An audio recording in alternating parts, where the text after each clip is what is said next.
Hi hello नमस्कार welcome back to Arna संपर्न channel आपण मानक बहुत बहुत स्वागत। आज आम कौन बनवा ना गोटे पाल छतुर रेसिपी बनवा जोटा कि पूरा ऑथेंटिक वे रे बनवा आ टिके डिफरेंट वे स्टाइल रे बनवा से कौन कर पाल छतु को एभली भाव सफा कर नौची। पाल छतुर मूल जो सब लगी छोटा छोटिया कुटा बाहर करने अल्प अल्प करके खंड कर नौची।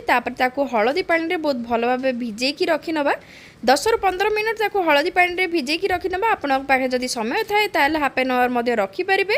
हलदी पानी भिजेकी रखा भितर आम तार जिते सब मसला प्रिपेरेसन जिते सब कटाकटी परिबा को कटाकटी सब करनवा। एथिरे मु किछि नेछि कला सोरिष येलो कलर सोरिष ता सहित मु किछि जीरा को नेछि येलो कलर सोरिष ऐड करबा द्वारा यार फ्लेवर किछि अलगा आसे एवं ऑथेंटिक वे रे ऑथेंटिक बास्ना मध्ये आसे ऑथेंटिक फ्लेवर मध्ये आसे।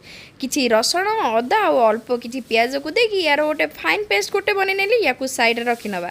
वर्तमान या पई आमे कोन करबा ना प्याज को मध्ये काटि नवा। प्याज को काटिबा आ छतु बेसर रे टिके अधिक प्याज पडिले बहुत ही भल लागे। ता सहित आमे आउ किछि आलू को मध्ये ऐड करबा। आलू छतु एवं प्याज रो कॉम्बिनेशन रे जो छतु बेसर बनिबो तार फ्लेवरफुल बहुत ही भल लगे एवं टेस्ट मध्य बहुत ही ऑथेंटिक आसीबो। एभली भाव में मु दुईटा आलू को नहीं तार चोपा सफा करबा परे आलूर साइज एभली भाव छोट छोट पीस करके रखी मु टोटाल 3टा पियाज को मध्य बहुत भल भाव में ताकू काटिकी साइड रे रखी नहीं। वर्तमान तार जते सब प्रोसेस मध्य करनबा जेमति कि हमर छतु भिजेकी रखाई आलू पियाज एवं ता सहित मसला बटा होगी अच्छी। वर्तमान किछि सोरिष तेल को ऐड करि नउची। सोरिष तेल टिके गरम होगा पर बहुत भल भाव में आमे आलू को बहुत भल से फ्राए करके बाहर करनबा। आलू एवं छतु को बहुत भल भाव फ्राए करनबा। प्रथम मु आलू को फ्राए करके बाहर करनेबी। आलू फ्राए होगी बाहर भितर आम छतु को कौन करबा ना पानी भितर बाहर करनबा। जेहेतु आमर छतुर बहुत जड़ी अंश थाए तो पानी रू बाहर करके बहुत भल भाव ताकू चिपुड़ी अलग रखी नबा जहाँफल आमर छतुर अल्प अंश पानी रहिबो एवं आमर से भितर आलू मध्य बहुत भल भाव कुक सारी। देखो आमर आलू बहुत भल भाव लाइट गोल्डन ब्राउन कलर को आसीगलानी एवं हाफ कुक मध्य हो सारानी। या साइड को बाहर करके रखी नबा। आमर आलू छाणीबा एवं आलू न पकेबा आपण को ऊपर डिपेंड करे। जदि आपण सीजा आलू को पकेबा को चाहते ताले मध्य पकई पारिबे। अदा सीजा करिबा परे आपण तेल रे मध्य भाजिकी ऐड करि पारिबे किंबा आपण जदि एई भली भाबे कंचा आलू को भाजिकी जदि ऐड करबा को चाहते ताले मध्य एई भली भाबे ऐड करि पारिबे। सेम तेल रे मु कोन करछि ना छती को चिपुड़ी की रखि देली सेई छतु को एथरे ऐड करि नबा।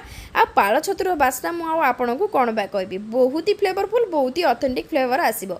तो पाळ छतुर जते सब पानी सोकबा परे आमे कोन करबा सेम बाउल को मु बाहर करके रखि नेछि जोतिरे कि आलू को बाहर करके रखाई छि। वर्तमान सेम कड़ाई रे मु किछि सोरष तेल को गरम बा परे सोरष टिके फुटेई नेबा एवं काटि की रखि दिबा पियाज। पियाजर क्वांटिटी टिके अधिक रखले छतु तरकारी खाइबा को बहुत ही भल लगे एवं पियाज मध्य छतुर फ्लेवर आसिकी छतु खाइला भली लगे। तेणुक मु पियाजर क्वांटिटी टिके अधिक रखी। पियाज को बहुत भल भाव लाइट गोल्डन कलर होगा जाए या बहुत भल भाव में भाजी नवा पर काटिकी रखिथिबा गोटे छोटिया टमाटो को एथरे ऐड कर नउची। टमाटो पियाज को बहुत भल भाव भाजवा पर आमर बाटिकी रखिथिबा सोरिष बटा मसला जोटा कि आम हलदिया सोरिष को एथरे ऐड कर नहीं। कला सोरिष हलदिया सोरिष जीरा अदा रसुण पियाजर ये बटा को एथरे ऐड कर नवा। ऐड करबा पर हल्दी गुंड लंका गुंड को एथरे ऐड कर नवा। आपण जदि चाहे सुखला लंका को मध्य देकी बहुत भल भाव तार पेस्ट प्रिपेयर कर नहीं पारे किंतु मुझे लंका गुंड को ऐड कर नउची।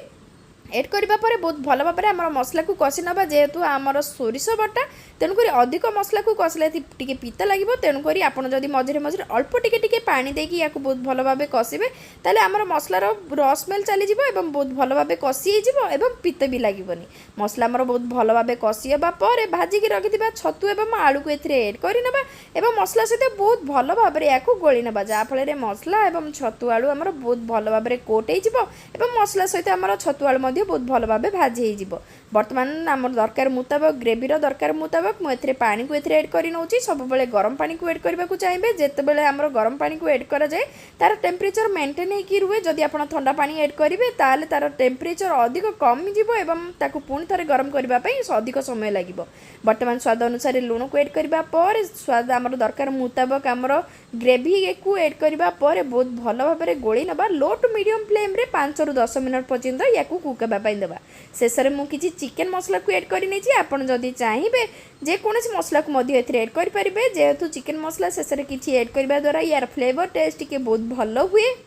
तेणुक अल्प किसी चिकेन मसला को ऐड करबा पर बहुत भल भाव गोली नौ बहुत भल भाव गोली ना आपड़ जदि चाहिए गरम गरम रुटी परोटा सहित सर्व करेंगे कि गरम गरम भात सहित सर्व करेंगे पूरा ऑथेंटिक टेस्ट।